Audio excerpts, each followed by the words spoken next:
Well, Emmanuel, I am so excited to have you on the Collide Kids podcast. Yes, hello. I'm excited to be here too. Thank you. Yeah, thanks for being here. This is going to be so fun. Tell us a little bit about who you are and what you do. So my name is Emmanuel Jean Russell, and I was adopted when I was 5 from Haiti, and we moved to Washington State. And so after I grew up in Washington State for about like 10 years, and then my mom, who you may know as Karen Kingsbury, Yes. we decided to move to Nashville because her fan base was bigger here. And so after that, I grew up. So I went to high school for like about 3 years here and then went to Liberty University, and I was a film degree major. And so after film, I came back home to Nashville and I started working for her. Oh, okay. Yes. So it makes sense because we're going to talk about your book, and Mm-hmm. you're in a family that has a lot. I'm sure you're surrounded by books all the time Oh, with your yes. mom being Karen Kingsbury. Yeah. So this is going to be a really fun conversation. I'm excited to talk to you. But before we get into your story, because this is a show for kids, I always ask my guests to tell me a joke. So do you have a All joke right. for us today? Yes, if you're ready. Are you ready? I'm ready. Knock, knock. Who's there? Hutch. Hutch who? God bless you. I That is my should best. I like that. I should have done a little more enthusiastic. Yes. Achoo. Hutch you. That's my best joke. I love it. I love it. That's so good. Well, let's talk about your story. You have a very interesting story that you shared really short. So we're going to go into all of that. Oh, yes. You're originally from Haiti. Yes. What can you tell me about Haiti? What was that like? Do you remember a lot about your home country? Yes. So in Haiti, I call my memories in Haiti shadow memories because I can't fully remember them. But like if you're like on a beach, you can see the shadow and you know like kind of maybe if the person's tall or like if it's a female and male, but you can't see the details. And so my memories in Haiti are like shadows. And so I remember the warmth, I remember the storms, I remember my grandma, just like her walking with her. But again, I can't fully remember. But yes, I can remember the beauty and also the trash, and I can remember the ocean. I can remember the colors. And so, yes, mangoes, the fruits, coconuts, bananas. And yes, it was just me and my grandma. So I didn't really know anybody else. That's an interesting way to describe it, those shadow memories. So you started out in Haiti and you Uh-huh. live with your grandmother. And Yes. then what happened to that process for you to be adopted? So my grandma, one night, it was probably a stormy night, I would have to guess. She woke up and had a dream that I would get adopted. And so for that dream to come true, she gave me up to an orphanage. And so about maybe 6 or 9 months passed until I got adopted from that orphanage. And so her dream came true. But what's sad is I never knew what actually happened to my grandma after she gave me up to the orphanage. That is sad. Yeah. So you have those memories of her, but nothing more to go back on. No. And so you were at this orphanage, and then a lady named Karen Kingsbury walked in the door, or how did that work? Yes, yes, she found me. I guess I was on the internet and my picture was Okay. cute enough. It was a cute enough picture for them to choose me. Okay. And so what was that like moving from Haiti to, you said Washington State? What was that like? Yes. So I got to go on my first airplane, obviously, from Haiti to, and then we landed, I believe, in Florida. And then from Florida, we took a flight, like a whatever, 10, 12 hour flight to Portland, Oregon, actually, because, and then from Portland, Oregon, there's a bridge called the Columbia River Bridge. And that's, we cross that and then you're in Washington State. And so we Okay. landed in Portland, Oregon. And I can remember it was a misty, obviously northwest day, but when it was raining, it was actually not warm. It was colder. And so that was a little different. And we had to have rain jackets. So they had my adopted parents had rain jackets for us. And so, but it was the wet. I just remember a little chill in the air. Yeah, that had to be a big difference going Hmm. from Haiti, a tropical climate, to Yes. to Oh, yes. Northwest. Yeah. Yes, it was. But I remember too flying in, you could see, I believe it was Mount Hood from the window, and that's in the book. Okay. And Yeah. also, yes, and also too having my first like soda drink. So like all that is in the book. Hello, my name is Emmanuel. Yes. So tell us about why you wanted to take your adoption story and create a book for that. Well, there are a lot of reasons, but one of the main was I wanted to, so as I said, I don't remember what happened to my grandma, but I believe by telling her story and giving her an image, because I don't actually even remember what she looked like, but by giving her an image in this picture book, that it would help the memories become more clear. And Mm. so, yes, it's just to honor her and also to help kids know, like in my story, that you are part of God's plan. And so, and to know what your name means. And many of you do know that Emmanuel means God with us. And so, yes. Yes.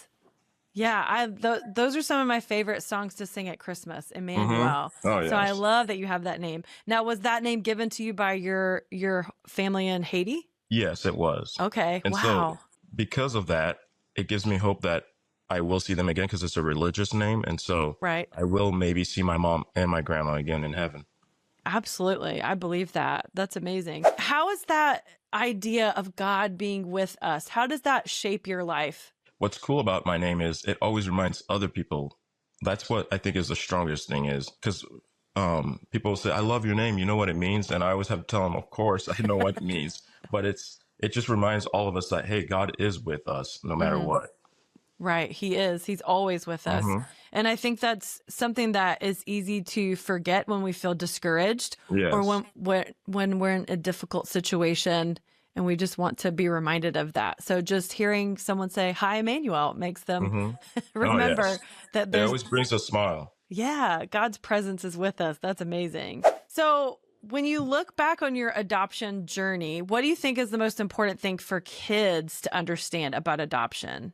I think they need to know that it doesn't matter where you come from, that you need to know that God has a plan for you. So Mm-hmm. like knowing that there's a plan for you, it doesn't matter if you're adopted or not. Mm-hmm. And especially in today's world, I think kids and even adults, including me, we sometimes look for purpose in of this world. And so when you do that, you can feel empty. And so Mm-hmm. by having my story, that it can help kids and adults know that there is purpose in it and you can find it through him who is Jesus.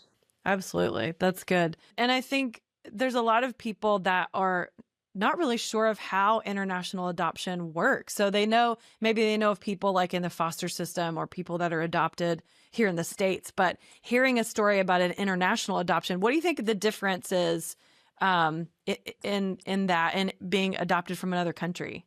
Well, the difference is I don't like you come into a place where I didn't know English, so I knew broken English Okay. because Haiti the language is called Creole, and so it's a mix of like three languages actually. Yeah. And so it's got some English in it, but it's like the broken part. And then it's got Spanish and French. And so it was scary to like move and not know a language, but we learned it pretty quick because when I got adopted, we had to learn it fast to be able to go into school that coming year. Oh, I see. Yep. So do you remember any Creole words or I phrases? remember like fouet. I believe it's sweat. I can remember some, but Uh-huh. what's cool is the book actually on every page has a Creole word. Oh, I love So that. like you can learn some. Okay. So what were the words that you struggled with? Because I feel like a lot of people that learn English, there's like lots of Hmm. things that like don't always make sense or are hard to understand. So do you remember it being difficult or was it pretty easy to pick up?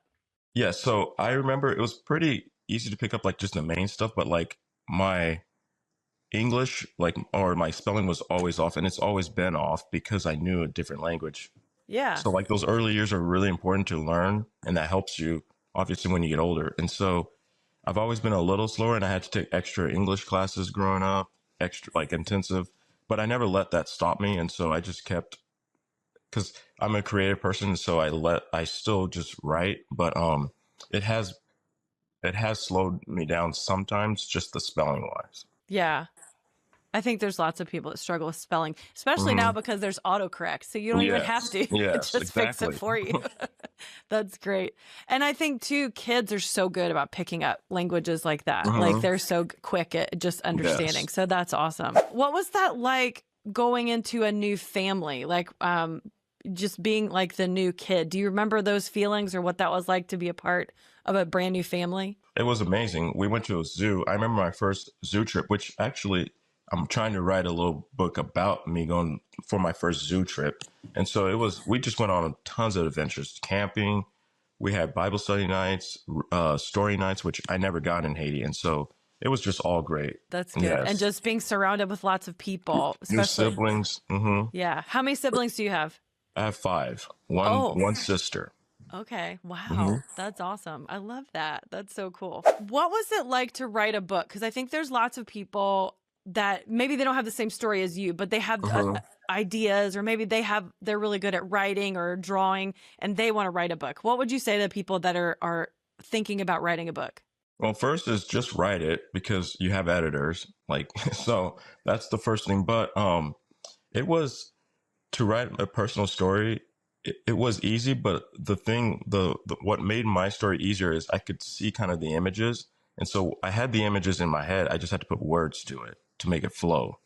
Okay. Yeah, so it was a little bit of a process, but because I could see the images, the words came pretty easy. Okay. Was that hard for you to go back on that part of your life to think about those memories, or is it a good thing that you got it out? The parts where with my grandma were hard, but like I added like an imaginary character named Chip. He's the chameleon. So because I knew I was writing this for kids, so I didn't want it to be just all like sad and like just down. And so Chip is kind of like he's like my little imaginary character that keeps it warm. Okay, that's fun. I love that. Hmm. And he was what he said he was a lizard, is that what you said? Yes, he's a chameleon. A So, chameleon. hmm, Okay. yes, Do yes, you he's on like every. lizards? Is that your I do, but he's on every. I like chameleons because they can change colors. Yeah. Yes, and he's on every page. Okay, that's fun. That's fun for the Hmm. kids to look for, right? Yes. So I love that you've put this book together because I think it's so important for kids to understand what adoption is like and what people experience. And just like you said, for them to be reminded no matter where they are, what their family situation is, they still have a purpose. Hmm. So I Yes. love that you've done this. And also, you've created this as almost as a resource for families who might be interested in Hmm. adoption. Exactly. What would you say to families that might be interested in thinking about adoption or considering adopting a child from another country? So my thing about that is you don't necessarily have to adopt, but there are ways you can help the orphanages. So my mom, who is again Karen Kingsbury, she has a One Chance Foundation where you can actually donate grants. They take grants and then they help families who are trying to adopt because not everybody's called to adopt, but you can always give to those companies that are helping people get the chance to adopt. Mm, I love that. That's really important. What do you think is important for a family who's considering that? Like, is there something they need, or do they need to make sure they have everything set up a certain way? Like, what would you say to those families who Mhm. are wondering if they would be the right choice to adopt? Yes. Well, I think it's different for every family. And it is a scary thing to do because you're adding a whole new person. Like everything is, it will change, but I believe there's beauty in everything. And so if you are willing, if you're looking into it, ask other families who have done it, Mm-hmm. do research because you do have to be careful on sometimes where you adopt to. But I believe in the end, if it God keeps calling you, then just take the chance, and it's going to be worth it. Just like having a kid, it's going to be worth it in the end. Absolutely. Absolutely. And just like with any situation, like if God's telling you to do something, Hmm. he's going to provide, he's going to give you the means to be able to do the things you're supposed to do. Yes. And that applies to anything, right? Hmm. Yep. Exactly. Yeah. I was actually sharing this with someone today that sometimes we have to just tell God yes and then find out what the question is later. So Yes. if we Wow. just give God our surrender and we say, "Yes, Lord, whatever you're going to ask me, I'm going to say yes." Hmm. Then that goes a long way. And well, like just like you and your family, it benefits both. You know, it benefits someone else and it'll benefit you if you say yes to God. Exactly. Well, Emmanuel, this has been so great talking with you about this book. Tell us about your book, where we can find it, and how we can pre-order it. All right. So, Hello, My Name is Emmanuel is available on all platforms where they sell books, but you can pre-order on Amazon right now. But if you're like a part of a church and you want to do a bulk order, you can order it through the website, where my publisher's website, which is tyndale.com, and you get 50% off every book you buy. So it's $11.99 on their website, Hmm. but with 50%, it's just $6. That's So amazing. yes, it's a great deal. Yeah. And what a great way for your church to get together and Oh pray yes. for adoptive parents and promote that. So I love Mm-hmm. that. Exactly. Very cool.